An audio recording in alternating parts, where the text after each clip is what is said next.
तुझ नमो तुझ नमो तुझ नमो ओंकार स्वरूपा सद्गुरु समर्था ओंकार स्वरूपा सद्गुरु समर्था अनाथाच्या नाथा तुझ नमो तुझ नमो तुझ नमो तुझ नमो तुझ नमो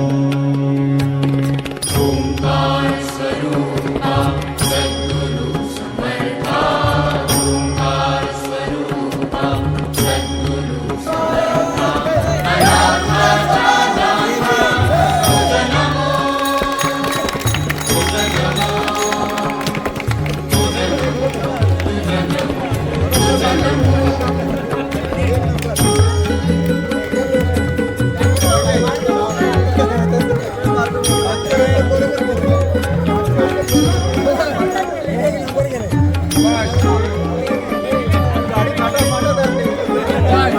नमो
सुरुवातीला स्वामी महाराजांच्या नावाचा जय जयकार करायचा. सद्गुरुनाथ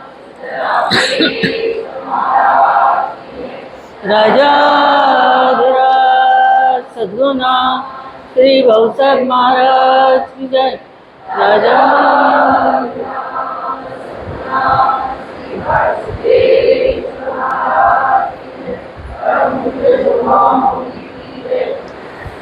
अखंडमण्डलाकारं व्याप्तं येन चराचरं तत्पदं दर्शितं येन तस्मै श्रीगुरुवे नमः.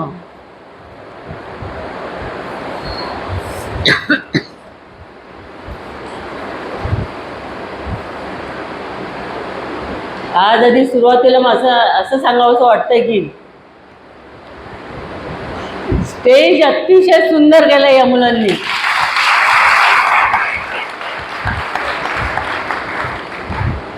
म्हणून या मुलांच्या नावाने सगळ्यांनी टाळ्या वाजवायच्या.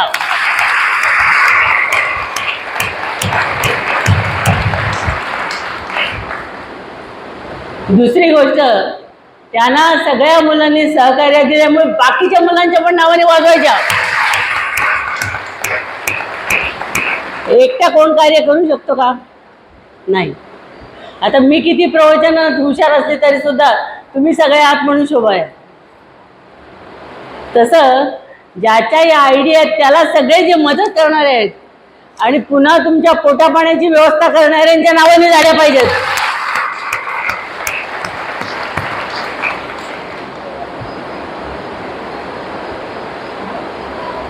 आज आपल्या सर्वांचे आवडते सद्गुरू कारसिद्धेश्वर महाराज 26वे मठाधिपती यांचा आज जन्मदिवस आहे आणि 120 वर्ष पूर्ण झाली. 121 लागली आजपासून. अशा या सद्गुरूंचा वास्तविक आपण इतकं आपलं महत् भाग्य आहे. आपण इतके भाग्यवान आहोत की परमात्म्याकडून त्यांची व्यवस्था आपल्यासाठी झाली होती सगुण साकार रूपाने. आपल्या सगळ्यांना ज्ञान देण्यासाठी आपली माऊली या ठिकाणी अवतरलेली होती आणि अजूनही आहे बरं का. सद्गुरू कुठेही जात नाहीत. ते शक्ती रूपाने सर्व ठिकाणी व्यापक असतात. एकदा एका शिष्याला असं वाटलं की मला मंत्र घ्यायचा आहे. तेव्हा त्यांनी गोंदवलेकर महाराजांच्याकडे तो गेलेला होता.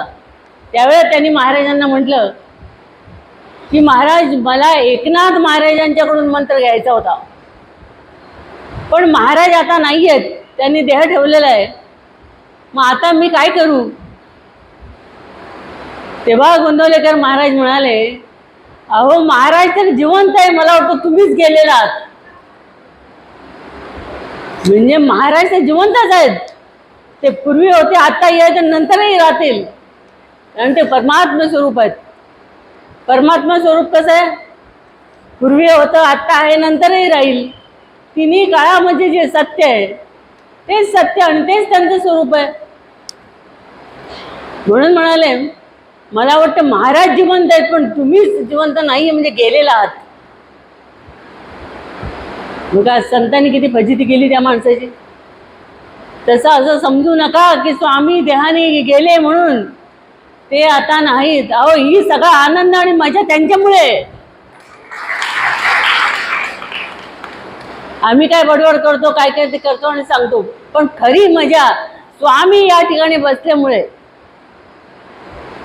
बघा स्वामींचा चेहरा आज म्हणजे देहानी जेव्हा होते त्याच टाईपनी चेहरा दिसतोय.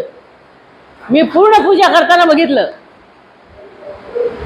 म्हणजे मला वाटायला लागलं की मठातूनच स्वामी इथे येऊन बसले की काय.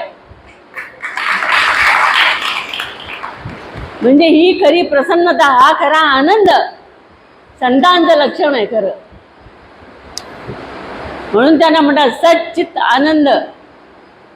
म्हणून अशी माऊली परमात्म्याने आपल्यासाठी सगळं रूपाने पाठवलेली होती आणि त्यांनी आपल्याला इतकं भरभरून ज्ञान दिलं. ते आपल्याला काय सांगायचे? रीता नाही ठाव ब्रह्मा विण होत स्थळ नाही. म्हणजे जगात अशी एकही वस्तू नाही की ज्या ठिकाणी ब्रह्म नाही. मुंगीच्या पावलात पण ब्रह्म आहे. सर्व ठिकाणी चराचरात ते व्यापून भरलेलं आहे.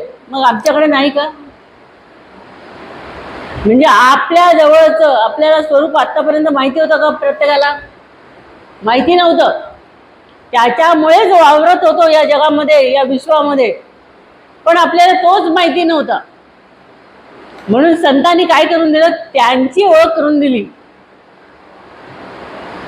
आपल्या स्वरूपाची आपल्याला ओळख करून दिली की हे सगळे व्यवहार तू कुणामुळे करतोयस? त्याच्यामुळे, त्या परमात्म स्वरूपामुळे. आणि महाराजांनी तर इतकी सोपी व्याख्या महाराजांची असायची की ती कुठल्या डिक्शनरीत आपल्याला मिळणार नाही. महाराज येणाऱ्या प्रत्येकाला विचारायचे, माझा हात मोडला म्हणजे मी मोडला म्हणता का? नाही. माझा पाय मोडला म्हणजे मी मोडलो म्हणता का? नाही. म्हणजे हात पाय कान डोळा तुम्ही नाही, मग तुम्ही कोण? लगेच त्यांची चक्कर फिरायला लागायची की म्हणजे मग आम्ही नक्की कोण? तुम्ही म्हणजे ते चैतन्य, म्हणजे तुम्ही आहात. ज्या चैतन्यामुळे तुम्हाला शोभा आहे, तुम्ही वावरता आणि सकाळपासून संध्याकाळपर्यंत सगळे व्यवहार करताय, ते चैतन्य तुम्ही आहात. किती वेळ लागला महाराजांना समजावायला? मोजून 5 मिनिटं. मग त्याच्यासाठी आपल्याला एवढी शास्त्र आणि हे वेद वाचायची गरज काय? सोपं एकदम करून येईल त्याला, प्रत्येकाला 5 मिनिटात महाराज त्याची ओळख करून द्यायची.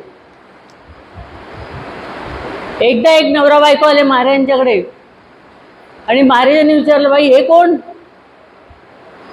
तर ती म्हणाली, माझे मालक. मग त्यांना विचारलं, ही कोण? त्यांनी पण सांगितले, माझे मालक. महाराज म्हणे, वा जोडी वा, काय भारी आहे. ही त्यांची मालक, हे तिचे मालक. पण म्हणाले, तुम्हाला तुमचा खरा मालक माहिती आहे का? कोण आहे तुमचा खरा मालक? ती पुन्हा दाखवायला लागली महाराजांच्याकडे, आपल्या तिच्या नवऱ्याकडे दाखवायला लागली, हेच माझे मालक. हो हेच. महाराज म्हणे, आतापर्यंत सगळी जी माणसं निघून गेली त्यांचे मालक कुठे गेले? मग जी आतापर्यंत संसारातून सोडून गेली, संसार सोडून किंवा बायका गेल्या सोडून, मग त्यांचे मालक कुठे? तेव्हा तिचं कुठेतरी तिला विचार कळला की यांना म्हणायचं काहीतरी वेगळं आणि आपण काय बोलतो वेगळंच. मग ती म्हणाली, तुमचे खरे मालक परमात्मा आहे. तो आत आहे म्हणून तू सांगते हे माझे मालक, आणि तो पण सांगतो ही माझी मालक. तुम्ही एकमेकांचं ऐकत नाही हेही आम्हाला माहिती आहे आणि सांगताय मालक. म्हणजे महाराज सगळं सत्य सांगून टाकायचे बोलता बोलता, कारण त्यांना माहिती होतं संसाराचं स्वरूप कसं आहे, अपूर्ण. अपूर्ण आहे संसाराचं स्वरूप. तुम्ही किती पूर्ण करायला गेलं तरी होणार नाही कोणाचा. महाराज म्हणायचे संसार कसा आहे, महाराजांच्याच भाषेत सांगते तुम्हाला. कोळसा कसा असतो? काळा. कोणा असं फासून घेईल पावडर सारखा? नाही घेणार, कारण काळा आहे. तसा महाराज म्हणायचे आपला संसार कसा आहे, फाटका आहे, अपूर्ण आहे. कोणी किती जरी सांगितलं की ना आमचं पूर्ण झालंय, खोटं आहे सबशेल. महाराज म्हणायचे खोटं बोलतेस? अरे पूर्ण असं तर तुम्ही शेवटपर्यंत राहायला पाहिजे. तसं राहताय का? तुमच्या संसारातली प्रत्येक वस्तू पूर्ण आहे का? काही काळाने तिला नाश आहे. ती काल आहे तशी आज नाही आहे. आपण देवावर फुल घालतो ते सकाळी केवढं मोठं टवटवीत असतं, पण संध्याकाळी बघितलं त्यांनी मान टाकलेली असते, म्हणजे कोमेजलेलं असतं. तर हे कशामुळे? परिवर्तन आहे, परिवर्तन. संसारात काय आहे मुख्य? परिवर्तन. म्हणून संसारातला नियम काय? परिवर्तन. संसार का नियम आहे, सतत परिवर्तन चालू आहे. आमच्यात परिवर्तन, आमच्या देहात परिवर्तन, आमच्या विचारांमध्ये परिवर्तन. प्रत्येक गोष्टी तुम्ही जे जे काही इथून तुम्हाला डोळ्याने दिसतं त्या सगळ्या गोष्टींना एक नियम लागू आहे, परिवर्तन. प्रत्येकाला परिवर्तन आहे. हे आपल्याला आधी कळत होतं का? स्वामींनी कळवून दिलं आपल्याला. जेव्हा आपण स्वामींना भेटल्यानंतर जेव्हा आपण शास्त्र वाचायला लागलो तेव्हा कुठे ती कळायला लागली आधी दासबोध कळत नव्हता, ज्ञानेश्वरी कळत नव्हती, मराठीत असून कळत नव्हतं. पण स्वामींनी आपल्याला काय केलं, एकदम सुलभ करून सांगितली. आणि काय सांगितलं स्वामींनी, की संसार अपूर्ण आणि परमात्म्याचं स्वरूप कसं आहे, पूर्ण. पूर्णात पूर्ण मुदमुच्यते, पूर्णस्य पूर्णमादाय पूर्णमेवावशिष्यते. पूर्ण कधी अपूर्ण होत नाही आणि अपूर्ण कधी पूर्ण होत नाही. अपूर्ण संसार कुणाचाही पूर्ण होणार नाही आणि पूर्ण कधी अपूर्ण होणार नाही. एका वाक्यात सांगितलं. ज्याला हे एक वाक्य कळलं बस झालं, त्याला काय अभ्यास करायची गरज नाही. ही अपूर्णता ओळखायला सांगितली होती महाराजांनी, की तुम्ही संसारात राहा पण ही अपूर्णता ओळखून राहा. म्हणून बघा, आता ज्यांनी सगळ्यांनी गाणी म्हटली, उपकार तुझे थोर गुरु राया मधवरी, खरोखर आपल्यावर सगळ्यांवर उपकार केलेले आहेत त्यांनी. आणि ते पण कसे उपकार केलेले आहेत, आपण दुसऱ्यावर उपकार करताना काहीतरी आपल्याला कोणीतरी चांगलं म्हणावं, कोणीतरी आपल्याला काहीतरी द्यावं, अशी काहीतरी सुप्त इच्छा माणसाच्या मनात असते. पण इथे तशी त्यांना आहे का, नाही. ऐसी कळवळ्याची जाती तरी लाभावीण प्रीती. कळवळ आहे नुसतं आपल्याबद्दल, प्रत्येकाला बघितल्यानंतर त्यांच्या मनात दया येते. त्यांना संतांचं महत्वाचं गुण कुठलं, दया.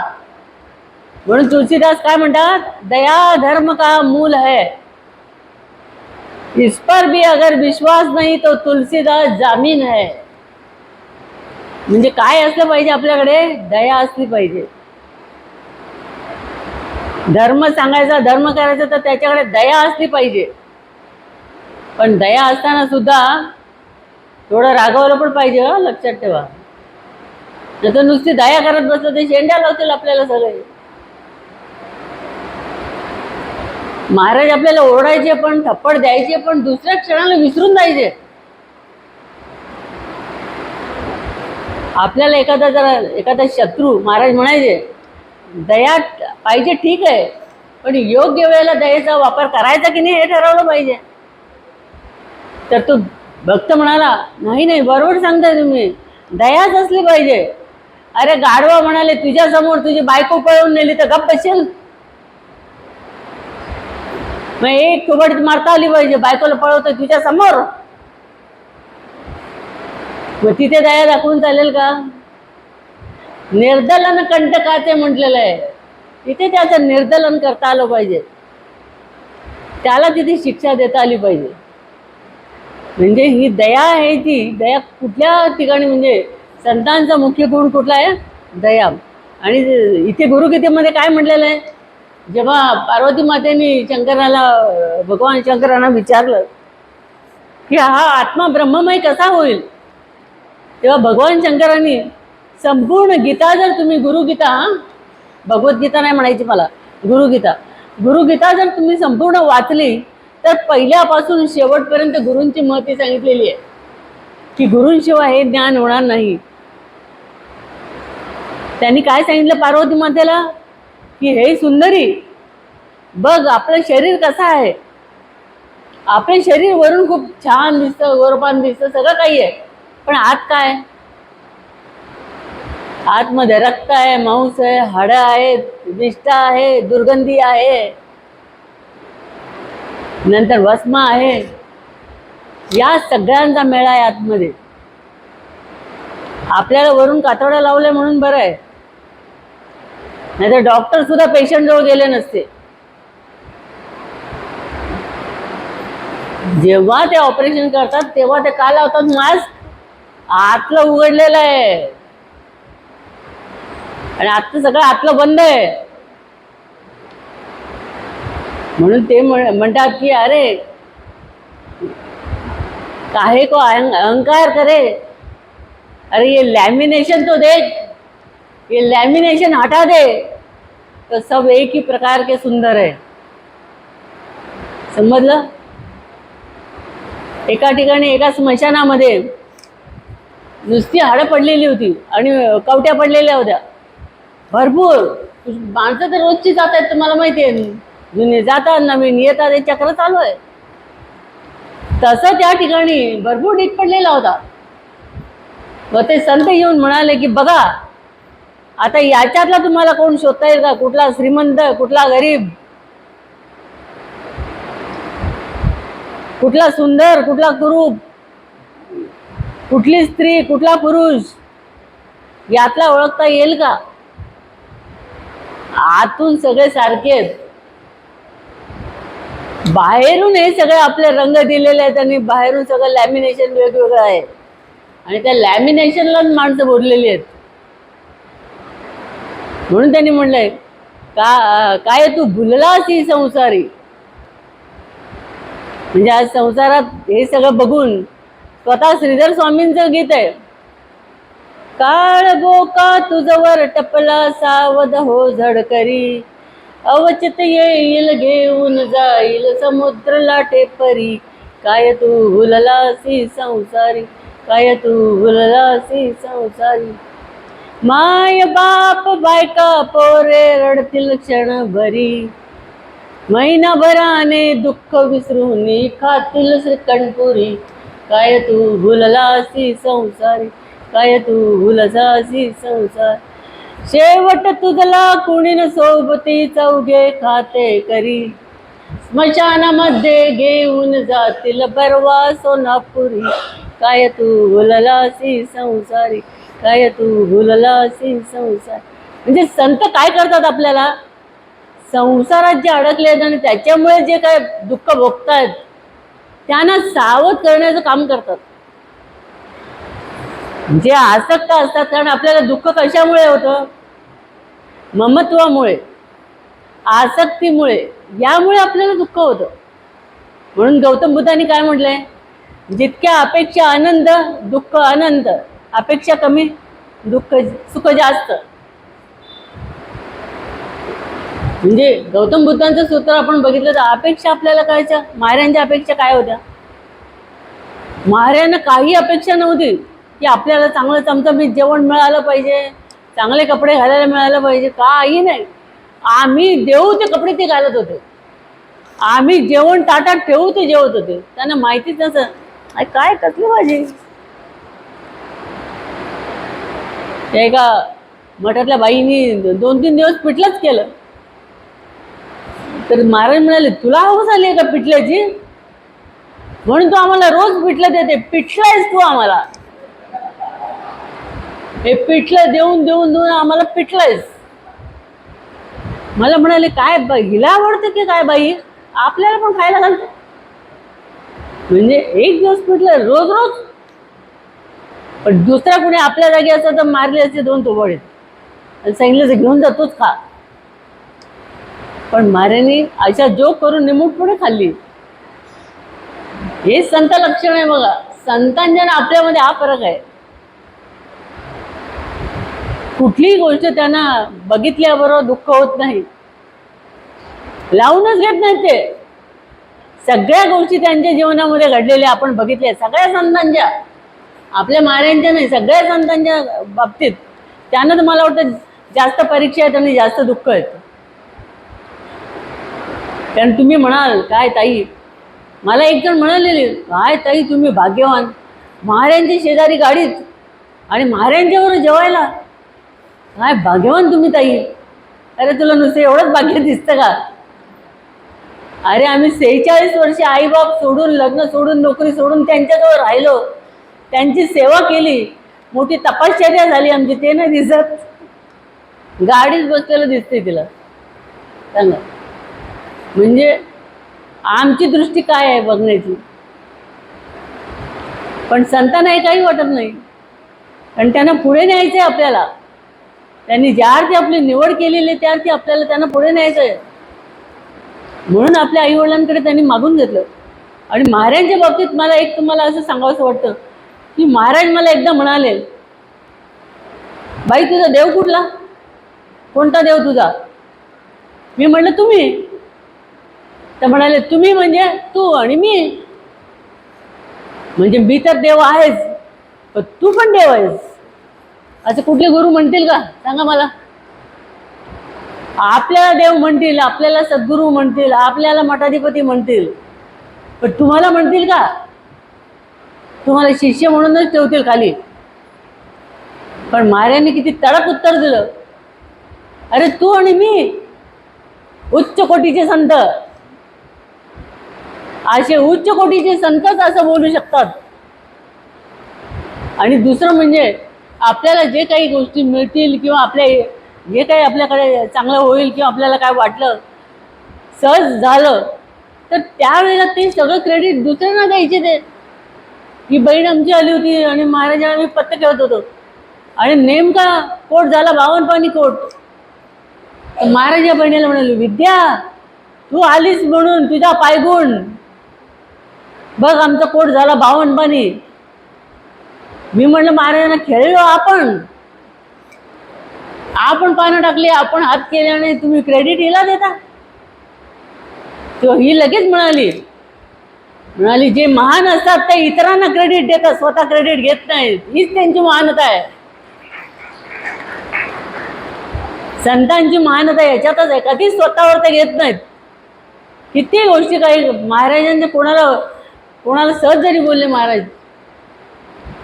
आता ज्याचा नितीनच्या बहिणीचा मुलगा आहे ना छोटा, तो रुद्रप्रताप, किती लहान आहे तो. मला वाटतं 7 वर्ष पूर्ण झाली त्याला, आता शाळेत जातो तो.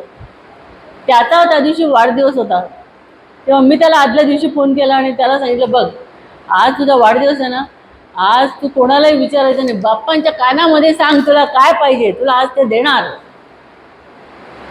बाप्पाही म्हणलं तुझे खरा फ्रेंड कोण आहे रे? म्हणतो बाप्पा आणि तुम्ही. म्हणलं मग बाकीच्या मित्रांबरोबर खेळतो कशाला रे? बिल्डिंग मधले तिकडचे फ्रेंड वेगळे, तिकडचे फ्रेंड वेगळे. माझे फ्रेंड्स खेळतो ते नॉमिनल आहेत बाप्पाई,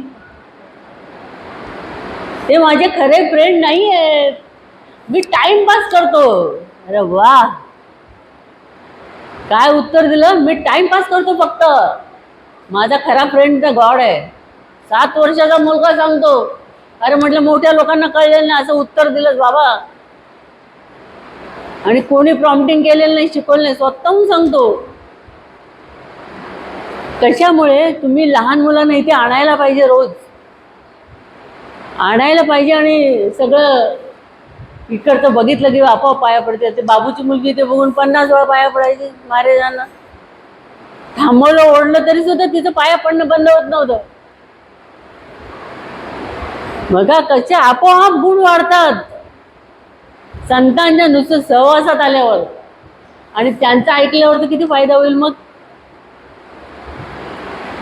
नुसतं सहवासात थोडा वेळ 1-2 तास बसल्यानंतर जर एवढा फरक होतो, तर मग त्यांचा सहवास आणि त्यांचं श्रवण ऐकल्यानंतर किती फरक होईल.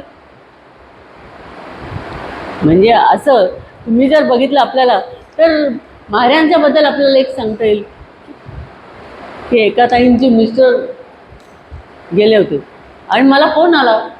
म्हणाले ताई मिस्टर गेले, महाराजांच्या जवळ फोन द्या. अरे म्हटलं महाराजांच्या जवळ महाराज कोणाचे फोन घेत नाहीत. मी सांगते ना तुमचा निरोप. नाही द्या.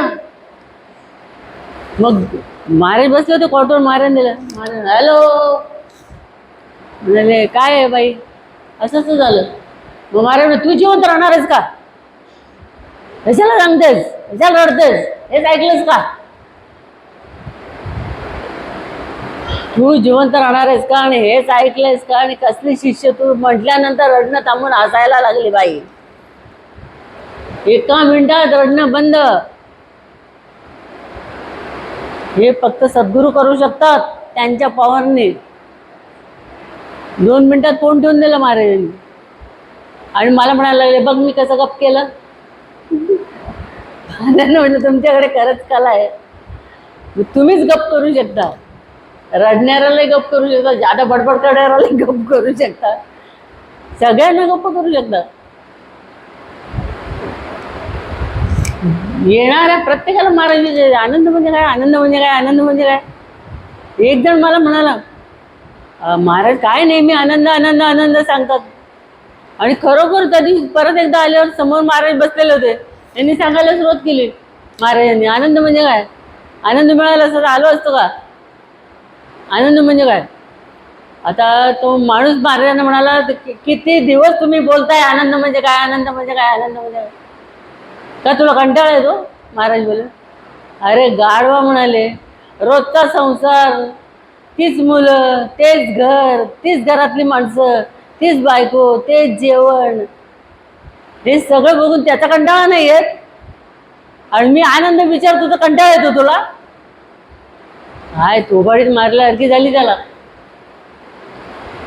म्हणजे बघा, संतांचं प्रत्येक वेळेला सांगताना त्यांचा वेगळा अर्थ असतो सांगायचा. आपल्याला कळत नाही, आपल्याला कळतं तेच तेच सांगतात, तेच तेच सांगतात. गुरुलिंग महाराजांनी एक समास 4 ठिकाणी वेगवेगळा सांगितला. 4 ठिकाणी वेगवेगळ्या एकाच समासाचे वेगवेगळे अर्थ सांगितले.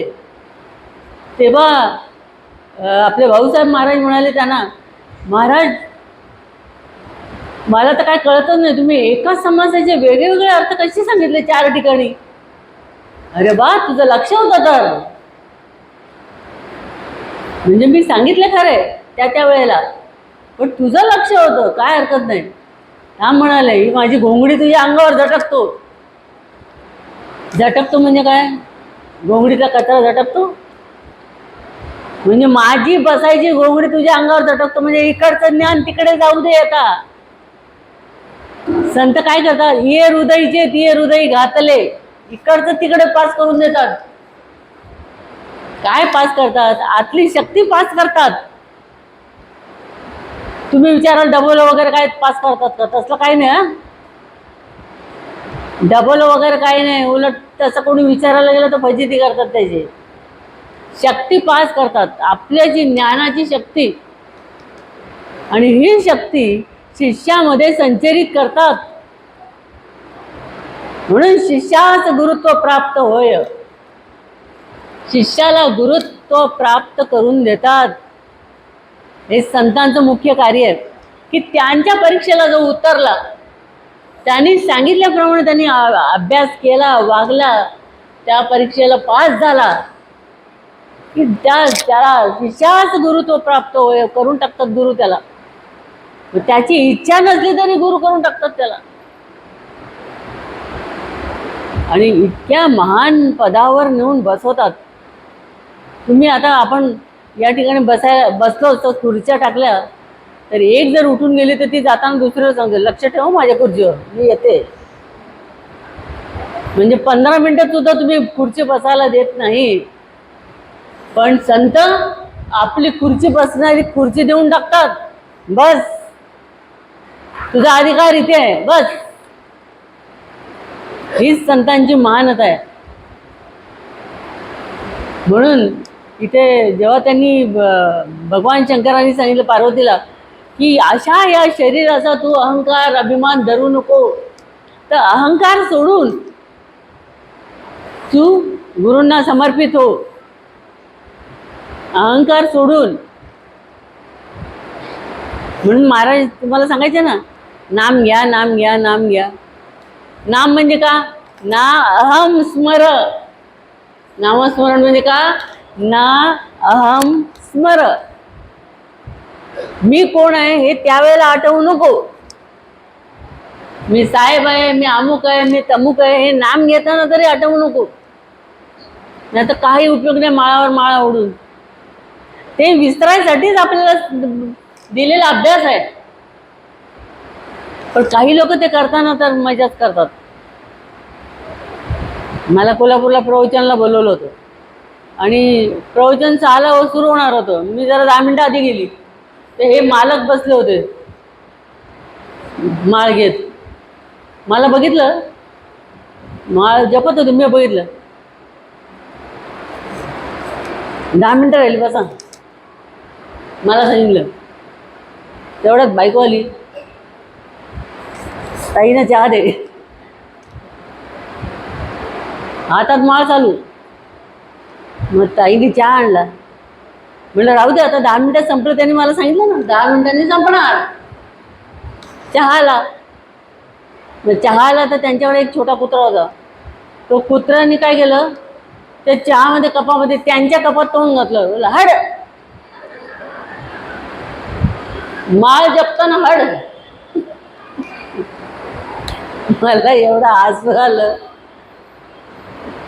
म्हणजे इकडे जर आम्ही बघत बसू ते कुत्रा कोण आला, काय प्याला, किती चहा ठेवलाय, ते काय उपयोग आहे अशा माळा ओढून. म्हणून संत आपल्याला काय सांगतात ना, अहम स्मरण. मग तेच भगवान शंकरांनी सांगितलं की मी कोण आहे त्यावेळेला तरी स्मरण करू नको. आणि काय सांगितलं गुरूंची महती, मन्नाथा श्री जगन्नाथा मद्गुरु श्री जगद्गुरु मदात्मा सर्वभूतात्मा तस्मै श्री गुरुवे नमः.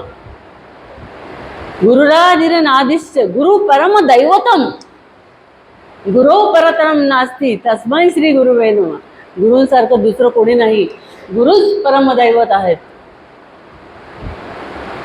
या जगामध्ये आपले आज चांगले दिवस आले कुणामुळे, सद्गुरूंमुळे. ते भेटले म्हणून, नाही तर आम्ही आता अज्ञान अंधकारात लोळत पडलो होतो सगळेजण. पण आता आम्ही का जोरात बोलतो, त्यांचा सहवास मिळाला, त्यांची सेवा मिळाली, त्यांचं श्रवण मिळालं, आणि याच्यामुळे आता एकदम जोरात बोलतो आम्ही. हमें गुरुदेव तेरा सहारा न मिलता, हमें गुरुदेव तेरा सहारा न मिलता, ये दिल हमारा दोबारा न खिलता.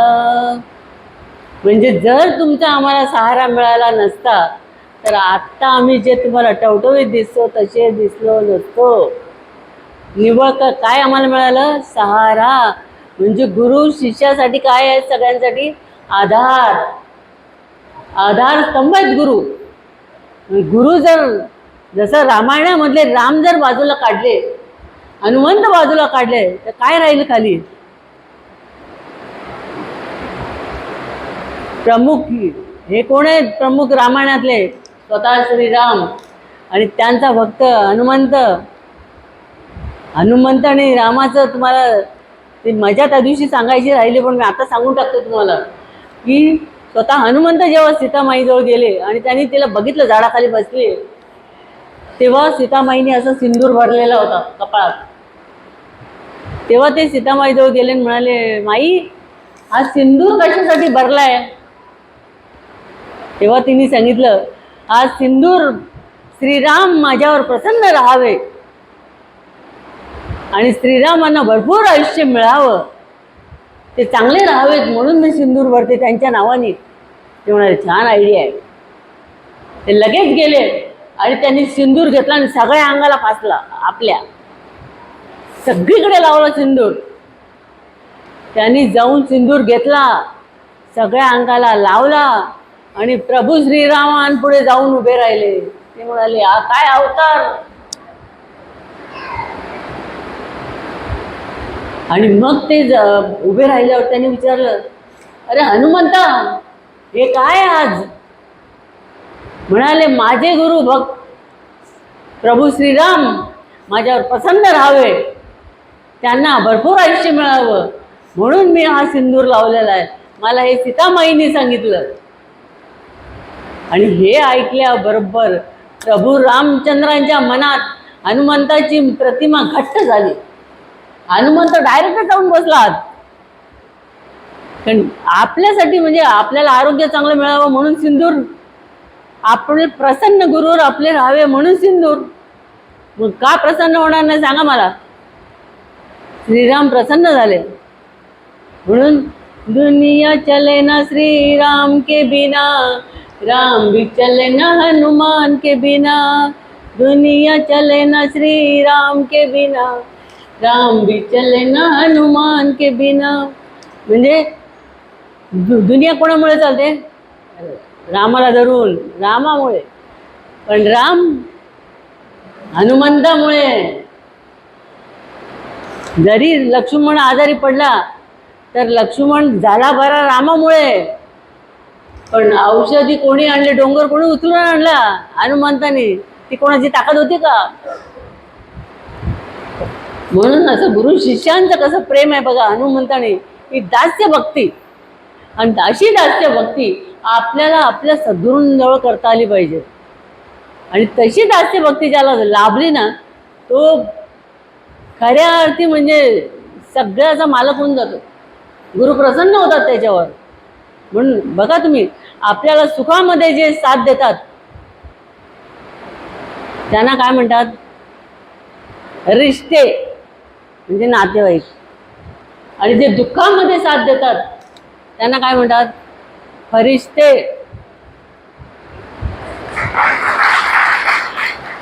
दुःखामध्ये नातेवाईक साथ देतात का? मग काय करतात? पळतात. पळतात तुम्हाला बघून. ते फक्त सुखात साथ देतात, पण दुःखामध्ये साथ कोण देतं? सद्गुरू. म्हणजे सद्गुरूंना काय म्हटलेलं आहे? फरिश्ते, देवदूत, देवाचं रूप डायरेक्ट. म्हणून आपल्याला जर आपल्या जीवनामध्ये खऱ्या अर्थी आपल्याला सफल व्हायचं असेल तर आपल्याला सद्गुरूंची मदत मिळाली पाहिजे. तो आधार आपल्याला घट्ट वाटला पाहिजे. कारण दुःखी असो, सुखी असो, पापी असो, दुराचारी असो आणि कुठल्याही प्रकारचा असो, त्याच्यावर सगळ्यांवर प्रेम करणारे फक्त एकच जगात आहेत, ते म्हणजे सद्गुरू.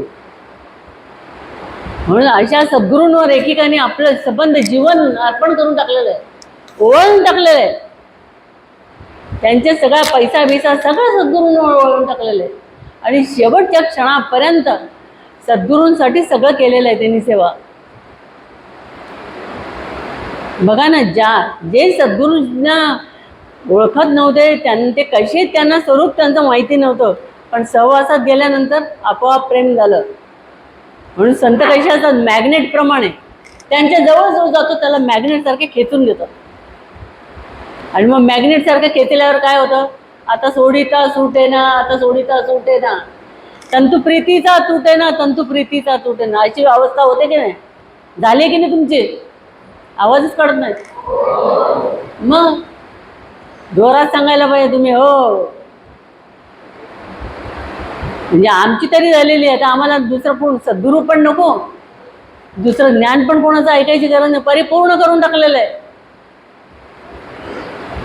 म्हणून महाराज मला एकदा बोलले की बघ बाई, दुसरे कोणी जरी असले तरी त्यांच्याशी आपण तुलना करायची नाही.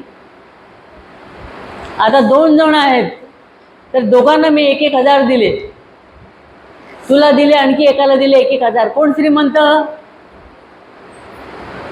दोघांकडे 1,000 आहे, दोघंही श्रीमंत. दोघंही श्रीमंत. म्हणाले यालाही तेच ज्ञान दिलंय, तुलाही तेच ज्ञान दिलंय. कोण श्रीमंत, कोण ज्ञानी? दोघंही ज्ञानी. तर दोघांनाही तेच ज्ञान दिलेलं आहे, दोघांनाही तेच पैसे दिलेले आहेत, दोघंही सारखे आहेत. कधी आपल्याला कमी लेखायचं नाही, महाराज म्हणाले. बघा म्हणजे सद्गुरू किती आशीर्वाद दिले. अहो, मला जेव्हा स्वामींनी पांढरे कपडे घालायला दिले, म्हणाले आता तू पांढरे कपडे घालायला सुरुवात कर बाई, हे सगळं सोडून दे आता. म्हटलं आता पांढऱ्या साड्या आणायपासून माझी तयारी आहे, माझ्याकडे नाहीच पांढऱ्या. म्हणाले कशाला काळजी करते, चल कपाट उघड आपलं. कपाट उघडलं, धोतरांची एवढी तप्पी लावलेली होती नवीन. म्हणाले काढ हे सगळं. याच्यात 2-2 धोतर कुठले आहेत बघ जरा. 2-2 धोतराच्या जोड्या असतात ना जोडलेल्या, ते कुठले आहेत काढ जरा.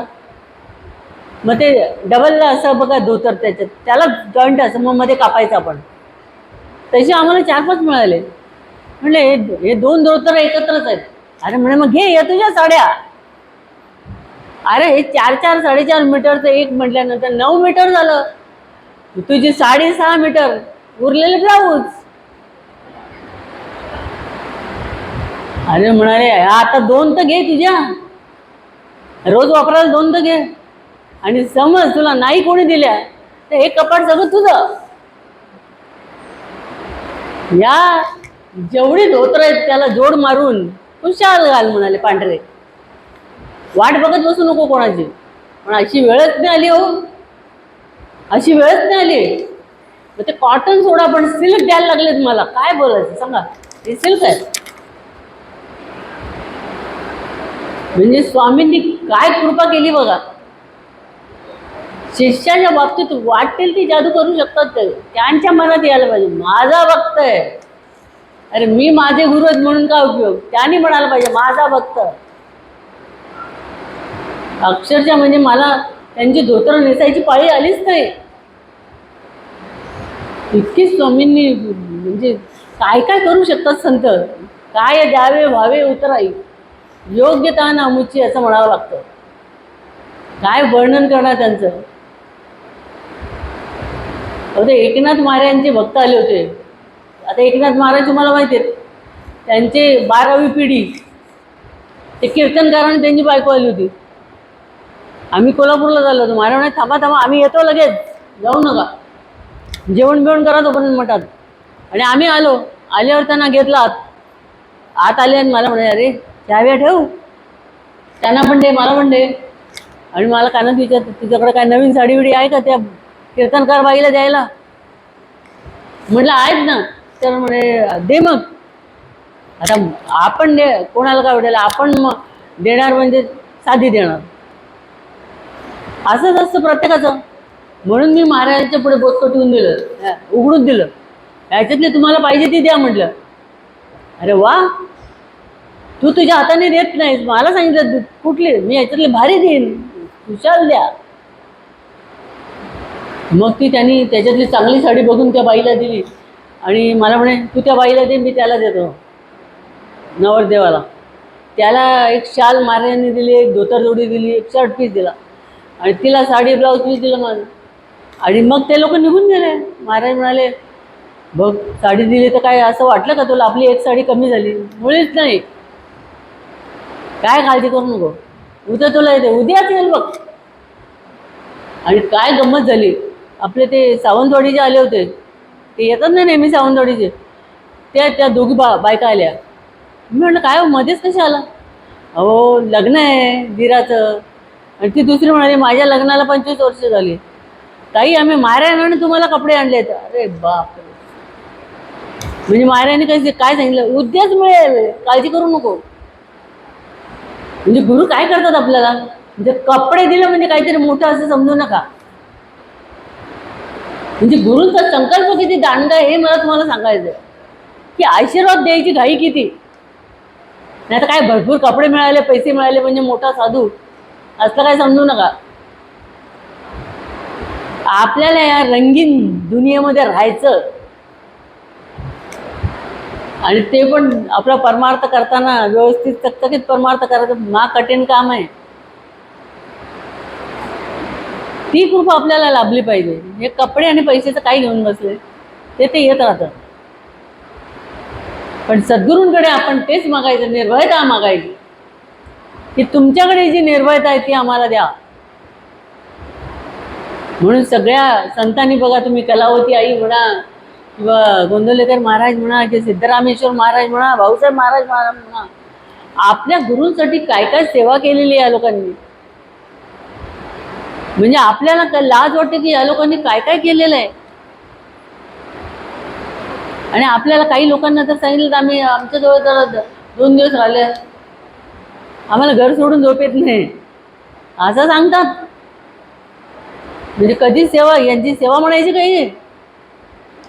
अहो सेवेमध्ये तुम्हाला कळलं नाही पाहिजे आज दिवस कुठला आणि तारीख कुठली. हनुमंताला विचारलं आजची तिथी कुठली, तो म्हणाला तिथी बिथी मला माहीत नाही, मला एकच माहिती आहे श्रीरामांची सेवा करायची. आणि अशी आम्ही महाराजांच्या जवळ 46 वर्ष जी काढली ती आम्हाला तिथी बिथी काही कळलं नाही. सकाळी उठल्यापासून जे काम लावायचे ते रात्री झोपेपर्यंत, कशाला तिथी समजेल तुम्हाला, कळलीच नाही आम्हाला कसे दिवस गेले. आणि मग कोणीतरी भेटले रस्त्यात की ताई आज कुठला वार आहे, रविवार 2-3 दिवस झाले म्हणजे आज बुधवार. असं मागे जाऊन विचार करावा लागायचा. इतकं संतांच्या सहवासात जाऊन दिवस पटापट संपतात. आता साधं आपलं बघा ना, साधं आपण आता म्हणतो अजून आता 8 दिवस काय कार्यक्रम नाही, बघता बघता दुसऱ्या दिवशी कार्यक्रम हजर होतो. तुम्हाला सगळ्यांना माहिती असेल कसे दिवस चाललेत. आणि हा एप्रिल महिना सुद्धा अर्धा संपला. तुम्हाला 31 डिसेंबरचे फटाके आठवतात ना, 4 महिने झाले. किती काळ फास्ट चाललेला आहे. आणि आपण काय कोण उत्तर देतं, आपली स्थिती काय आहे. म्हातारे होत चाललोय. म्हणून लवकरात लवकर परमार्थ करायला पाहिजे. मी ओरडून का सांगते, लवकरात लवकर संध्याकाळ व्हायच्या आधी, आता ही संध्याकाळ का बाहेर झाली ती, आयुष्याची संध्याकाळ व्हायच्या आधी आपल्याला हे ज्ञान झालं पाहिजे, त्याची कृपा झाली पाहिजे. आणि त्याच्यासाठी काय करायला लागलं तरी घाबरायचं नाही. मीराबाईला तिच्या गुरूंनी सांगितलं, संत रायदासांनी, कोण तुला आडवा येत असेल मध्ये, सरळ त्याग कर त्यांचा. कोण माणसं आडवं येत असेल, नातेवाईक आडवे येत असेल, सरळ त्याग कर त्यांचा. आपल्या मार्गात कोणाला येऊ द्यायचं नाही. हा मार्ग काय, हा मार्ग आपला कुठला आहे, परमार्थी तो राज्यधारी, परमार्थ नाही तो भिकारी. म्हणून आज महाराजांच्या वाढदिवसानिमित्त आपण सगळ्यांनी भक्तिभावाने, प्रेमाने, आदराने, कृतज्ञतेने त्यांना सगळ्यांना वंदन केलं पाहिजे आणि त्यांचा जय जयकार केला पाहिजे की जय जयाजी सद्गुरु राजा विश्वंभरा विश्वबीजा परमपुरुषा मोक्ष ध्वजा दीनबंधू. बघा की तुमचा जो जय जयकार सगळा झालेला आहे की एकच त्या देवाला आत्मसात केल्यामुळे, त्या देवाची कृपा संपादन केल्यामुळे, अशी देवाची कृपा आम्हा सर्वांवर होऊ दे आणि स्वामींचे कार्यक्रम याच्याही पेक्षा आणि जोरात आम्ही सगळे करू देत. आणि त्यासाठी शक्ती सामर्थ्य आम्हाला प्रत्येकाला महाराज देतील, हीच त्यांच्या चरणी प्रार्थना. राजा सद्गुरुनाथ सिद्धरामेश्वर महाराज की जय.